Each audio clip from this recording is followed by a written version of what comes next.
Everybody has a weakness. Whether you're an average Joe Schmo or you're Superman, there's that one thing that exists that will bring you to your knees and will make you easier to manipulate and control.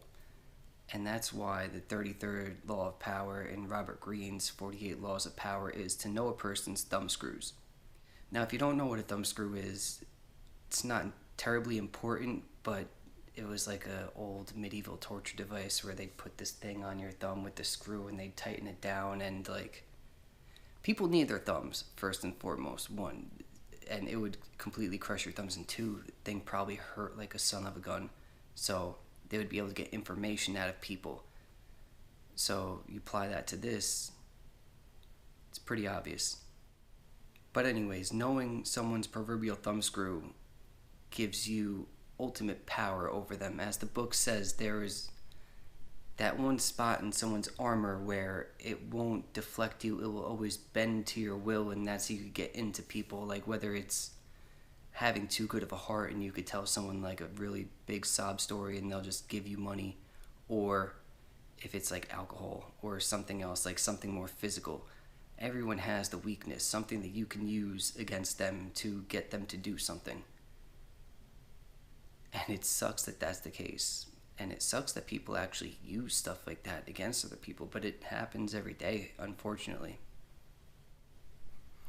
Now, a lot of people have learned to hide their weaknesses, and some people share them out in the open. But regardless of what they do and how they do it, you can find someone's weakness. And while this series doesn't exist to tell you how to use these laws deviously, my point in saying that is you have to learn how to hide your own weaknesses better, or make them not weaknesses.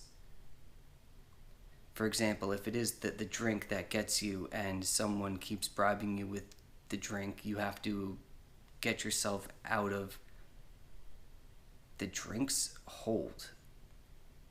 Because it's not the person in that case, it's the drink. And they just know that they can use that to get you to do things for them, or to get you to do something, or whatever the case may be. But in other ways, like I said, learn to hide it, because you will give away your weaknesses in tells. Maybe not directly saying it, but in tells, and people will pick up on patterns of how they interact with you, and realizing, oh, if I do this way, then I could get them to do what I want them to much easier. Like for me, for example, unfortunately, it is like I have a good heart and I want to help people, and it has screwed me over in the past, because I have realized that people would come to me with some kind of sob story, and people that I know, like, and knew, and which is the worst part. It's not even just random people, you know what I mean? I'm not getting scammed by random people, but like it's people that are in my life and I want to help, but they know if they come to me, they could get the help that they need. But it's gotten to a point where, you know, I just have to shut the door. It's like, I don't care if you got to go to the hospital at this point. I mean, yeah, I'll drive you to the hospital, but I'm not paying for your bills. You know what I mean? Like, you could be going to jail. I don't care. Like, you guys have just put me in that kind of a corner where it's like, all right, like, no one's getting anything from me when it comes to that. But I recognize that that's my weakness, and I've fortified myself against it. I've made myself stronger in the sense that I am less prone to falling for stuff like that.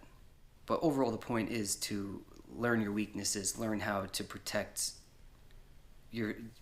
from you letting others know your weaknesses. I've definitely talked about this, probably came up in another law, whatever it is, but yeah, don't show your weaknesses, don't show your hand when it comes to that, because people will exploit it. Not everyone's your friend. Even people that you think are your friends aren't your friends. It's sad to say, and it's a really crappy way to look at life, but it's true. People throw on friendly faces all the time, but it doesn't mean that they're friendly.